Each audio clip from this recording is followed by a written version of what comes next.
Hi everyone, my name's Charlie and I've helped over 150 people in the UK win their PIP or ADP claims. I also receive PIP myself. For those of you that don't know, those of us in England and Wales, it's called PIP, Personal Independence Payment. Those of you in Scotland, it's called ADP, Adult Disability Payment. This is going to be the best step-by-step guide I have ever done for a PIP claim.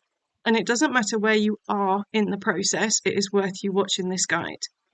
I'm going to be really structured about how I do this. So for you to get the most out of this guide, have a pen, paper. If you can, print the points off.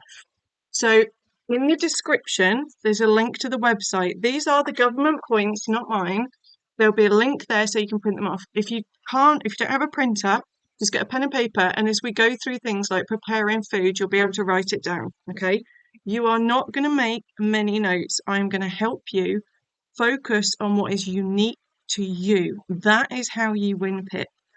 It's about current daily life. You need to be able to communicate on average what your current daily life is like. And I'm going to show you examples of that as we go through this. And throughout the process, I'm going to keep asking you questions to get you thinking about your life. That is how you win. Obviously, I'm going to help you understand the process and how to word it so that they, the DWP, get it. We need them to get it, okay? You've got to be honest throughout. Never just tell them about your worst days, because that's being fraudulent and it will cause you issues in the future. If you just tell them about your worst days, that means that when you go out, it looks like you are a liar. So stick with me because I promise I know what I'm doing. This is really important. This is how you work out, are you entitled to this? I say PIP and ADP scars us. It can, done right, change our lives, but the process is scarring. Scar. Are you safe? Are you consistent and reliable? Every time we go through a section of PIP and ADP, I want you to write down scar. Am I safe? Write that at the top of your piece of paper. Okay, so I've written mine there. Before we get into the process, I want to remind you what PIP and ADP is. It's split into two sections, daily living, which has 10 sections, and mobility, which has 2 sections. We're going to go through them bit by bit and we're going to check out the points. So these are the points for preparing food. When you go through this, you have to paint a picture of your life. This is unique to you. So if, for example, you sit down to cook, you use a microwave, so that's 2 points. You use a microwave, so that's 2 points. But you also need supervision because your ADHD is off the charts and you will wander off and leave something until you start a fire. 4 points. That's not 4, 5, 6, 7. That's not 8 points in total. They give the highest point that is relevant to you. But you can't just go for the 4 points. You have to paint a picture of what your life is like. And I will go through this in every section. We will talk about the points because everything comes back to these. You have to understand the point system. Otherwise, how can you communicate clearly? If you don't understand where you fit in this point system, how are they supposed to figure it out? It's very difficult. I'm so happy that you're watching. So are you a shower or a bath person when you're able to do it? So have a think about it. Make a note if you're a shower or bath person because it is relevant to obviously your life and then how you manage that process. So this is really nice and clear and explains how the points work. So think about, are you able to wash your own hair? How long is it you go in between washing or showering? I do have obviously lots of videos on PIP and, oh, for some reason I've slid to the side, PIP and ADP. But I want to remind you about this showering and washing. I do not want you to feel guilty if you're not able to regularly shower and bathe. I used to be a humanitarian worker. I've spent a lot of time with people that will never have a shower or a bath in their lifetime. The generations before them never had a bath or shower in their lifetime. and the generations coming forward will not have a bath or shower in their lifetime because water is more valuable than gold.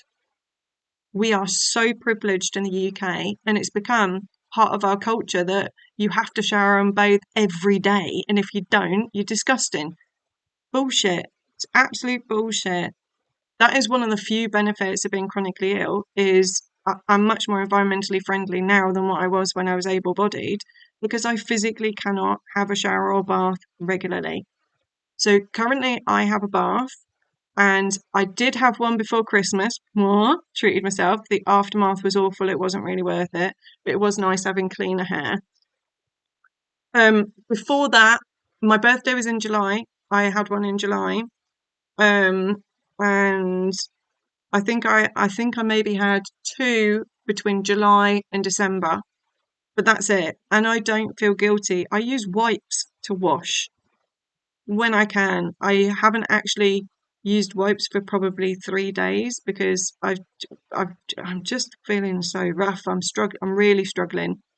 I know that, like, people out there, they're like, don't look sick. I know I don't look sick. I don't look like I'm struggling because I'm sitting chatting with you. Let me close my curtains. So I've got my pill pot and my happy cow that a friend gave me, makes me happy. I've got a newer pill pot. One of you sent me this, thank you.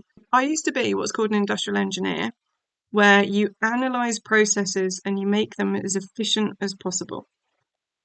When it comes to having a shower, there are over 75 different tasks you have to do.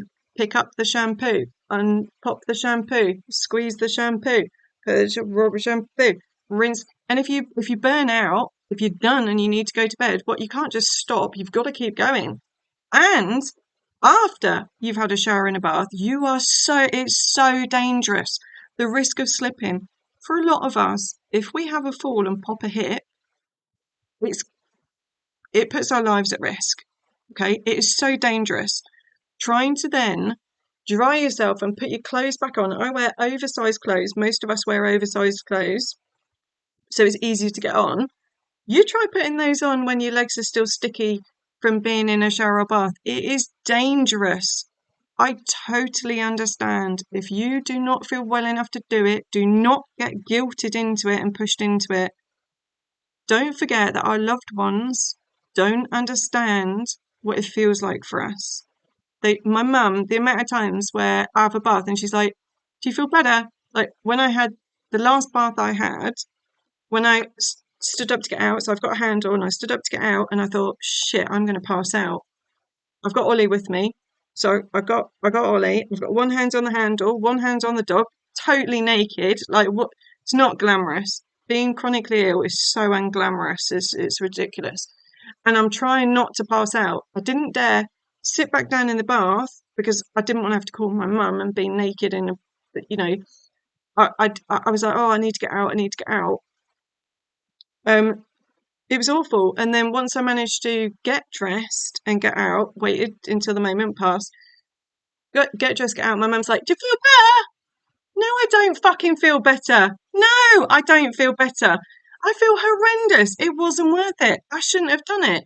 If I'd have passed out when I was stood up, I would have gone toppled out of the bath. Ollie would have done her best, but what was she going to do? I'm 5'10". I put my life at risk, and it was wrong. I shouldn't have done it.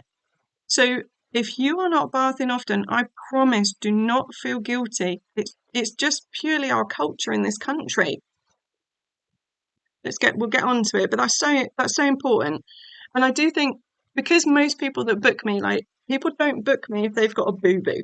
No one comes to me and goes, Charlie, I've got a sore elbow. I don't have those conversations with people.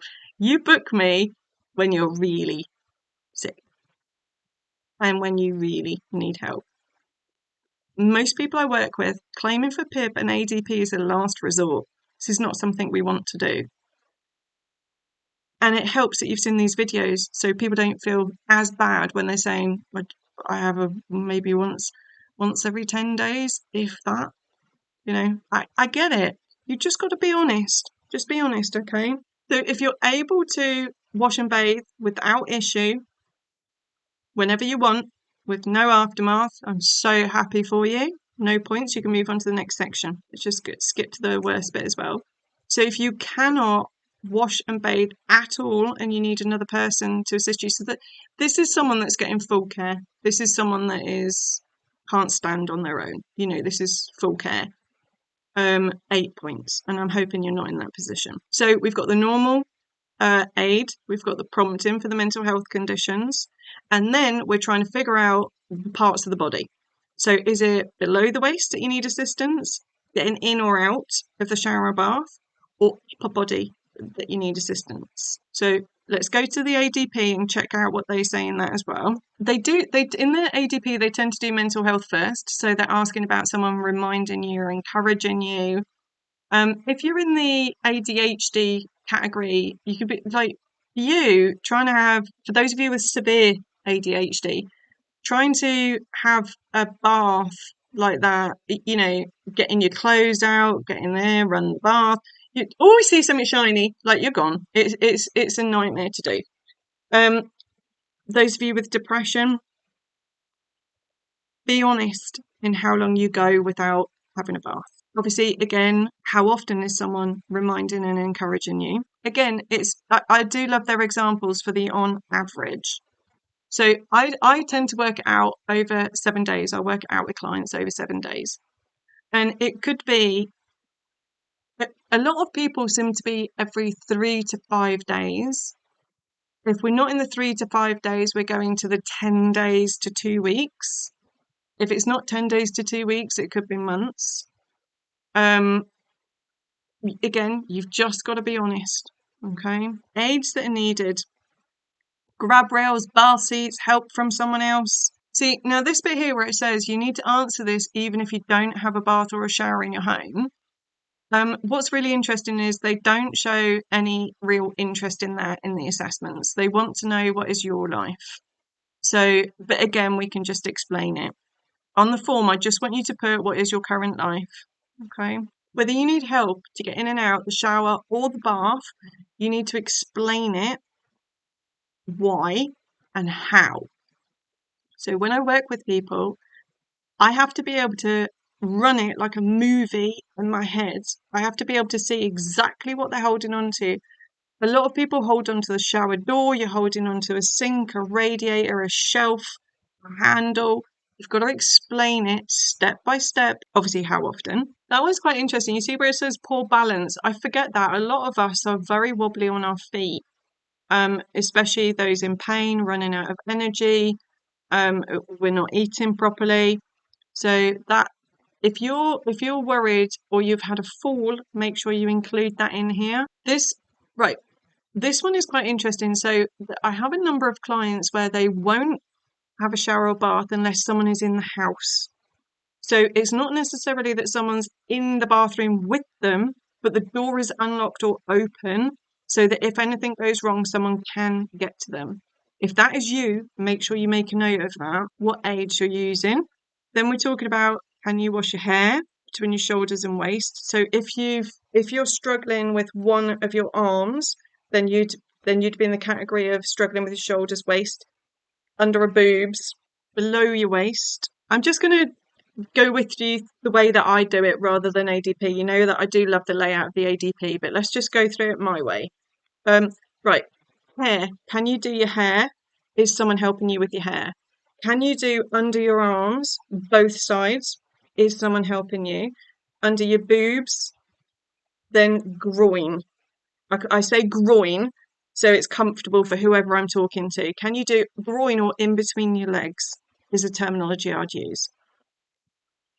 Any of you that have sat on a seat in a shower or a bath will understand that it makes it very difficult to clean yourself.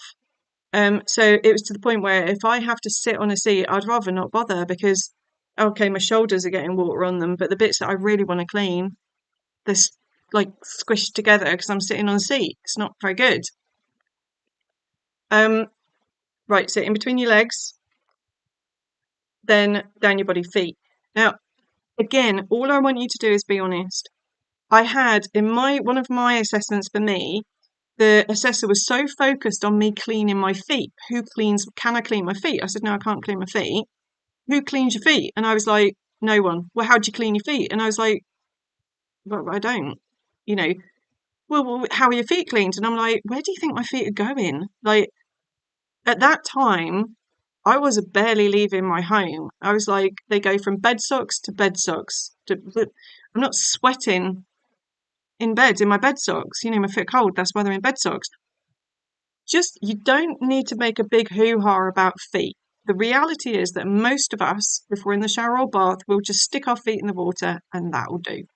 If you can, got one of those long things to reach it, great. If you can touch your feet, brilliant. Oh, well done you on your hips and lungs on your bending. So you can just be honest and say, I just let the water run over my feet. On your assessment, not on your form, okay? Let's link it back to the points. Are you using an aid? Remember, it doesn't need to be an aid that you've brought from Disability Shop or Amazon or somewhere like that. If you are holding on to something or using something that you weren't using before chronic illness, and it's aiding you to be able to do the task, it's an aid. So, and you've got to be clear on the shelf, radiator, whatever it is you're using, okay? Supervisional prompting for the mental health conditions. Yeah, we've covered all the areas of the body, so you can see the being able to wash between your shoulders and waist. Now, look, I can't wash my back. No one's washing my back. I'm not having my mum come in when I'm in the bath on the rare occasions I'm in there and washing my back for me. I'm just not. Don't worry again if you're not, but I don't count as the points for that because I'm not doing it and my back's not, it's not like I'm rolling around in the mud or anything. Right, just before we go on to our examples, let's go back to the ADP because I love this on how long does it take you to have a bath or shower and how do you feel afterwards? I went through a phase for years. The first 10 years of being chronically ill was horrendous.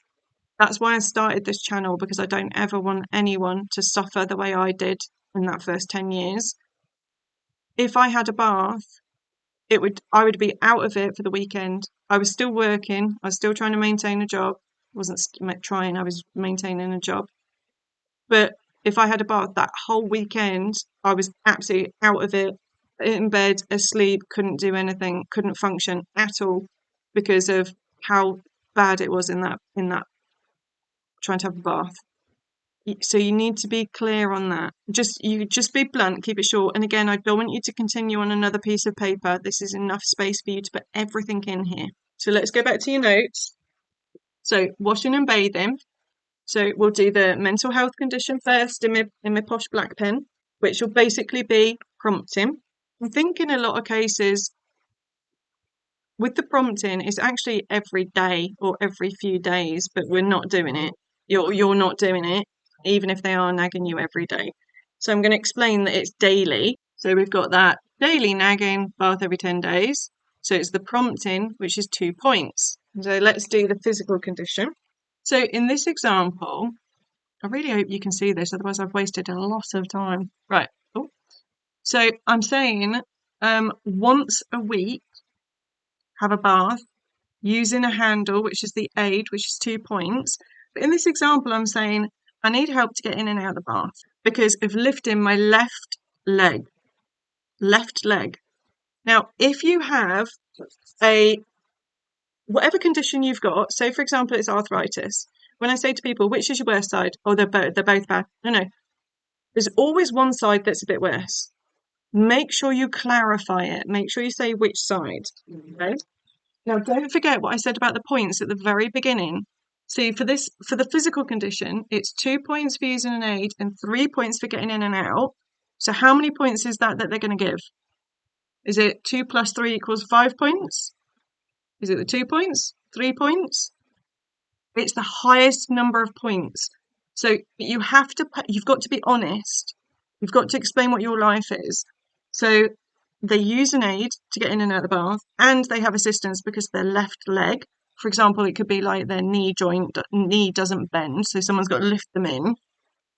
They will give 3 points. Okay. Have you figured it out for you?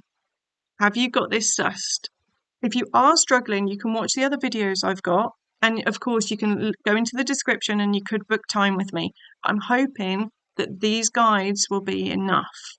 Okay, so let's do our big fat evidence. So the evidence will be the A. This one as well, of the getting in and out.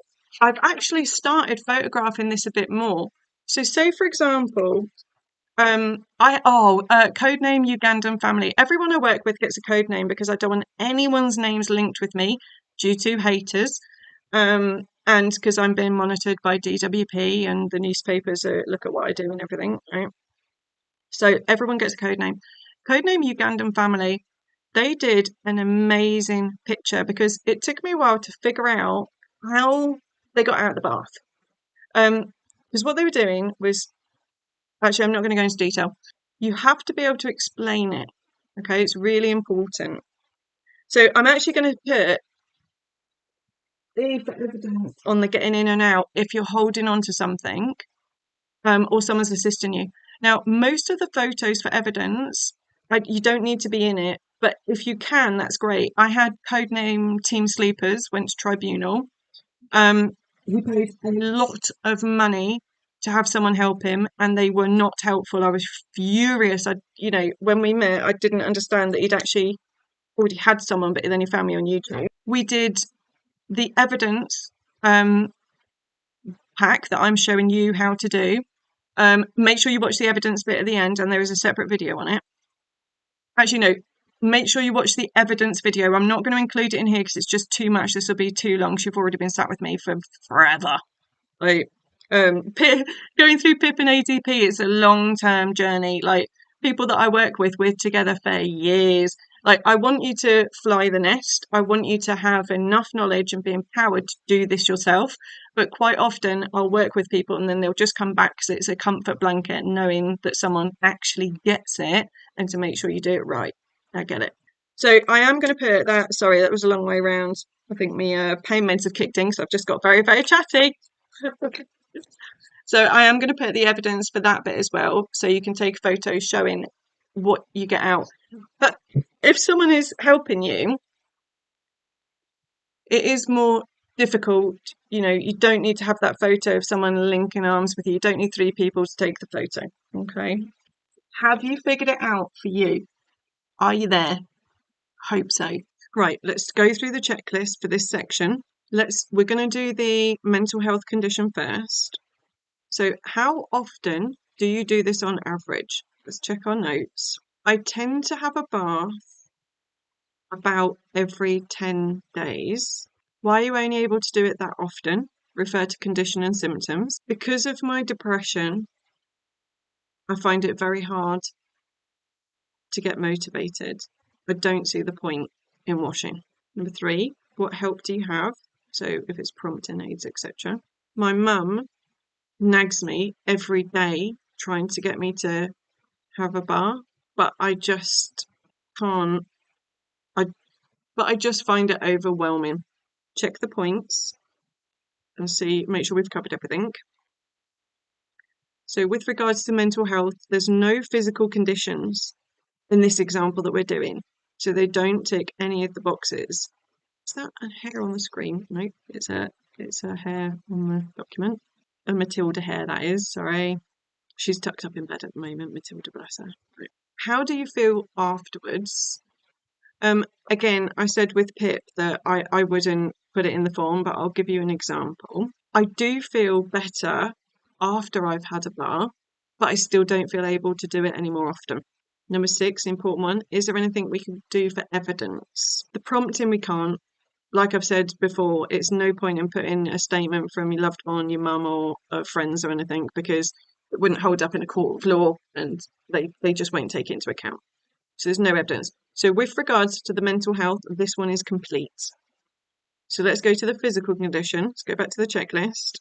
How often do you do this on average? Look at our notes. So I didn't actually make a note of how long. So realistically, if this person is having to have assistance to get in and out, they're probably not going to be doing this every day. So let's say I have a bath every 3 days. Obviously, you work out what is your reality, yeah? Why are you only able to do it that often? Conditions and symptoms. I have to have assistance to get in and out of the bath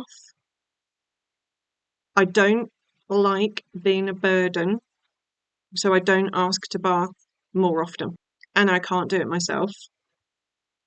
What help do you have?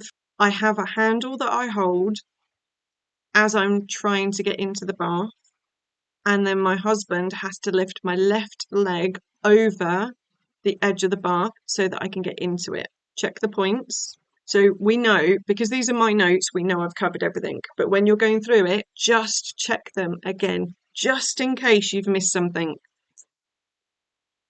And in case you haven't done your notes on the points like this, you've got to, everything's about these points. This is what you're assessing yourself against. Number 6, evidence. Take a photo. We've got the big E for evidence. Take a photo of the handle that you're holding onto. And this one, see, I've put evidence for about the lifting the leg. So in this example, what could be good is obviously fully clothed. If the individual was holding the handle and then was lifting their left leg to show the maximum height their leg could go to without pushing it, that, and then you could write in the evidence document. So let's say, so this is what I'd put on the form. Please refer to the additional evidence document I have attached with this form. I've included a photo of the handle I hold, and my husband took a photo so you can see how high I'm able to lift my left leg and why he has to help me. That would be good. And then their medical records would back it up as well. So that would be stunning evidence. Done.